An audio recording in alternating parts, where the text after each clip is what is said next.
ফজরের সালাতের পরে সূরা হাসর চিৎকার করে শেষ 3 আয়াত পড়লে কোনো লাভ হবে না, তারই নাম বেদাত। সূরা বাকারার শেষ 2 আয়াত পড়েন, আয়াতুল কুরসি পড়েন। ফরজ সালাতের পরে কেউ যদি আয়াতুল কুরসি পড়ে তো জান্নাতে চলে গেছে, ঢোকেনি কেন? মরেনি যেন, মরলেই যাও। সেইটাকে বাদ দিয়েও কত কি করছে দেখেছেন?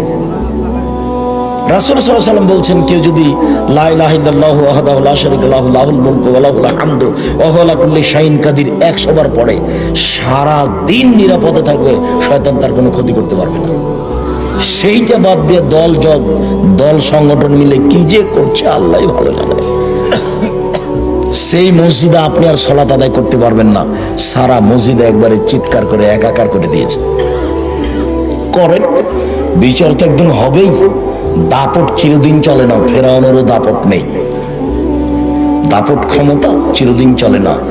ধর্ম একজন লোক দিয়ে চলে, যার নাম মুহাম্মদ সাল্লাল্লাহু আলাইহি সাল্লাম। আপনাকে আবারও বিবেচনার জন্য অনুরোধ জানিয়ে আমি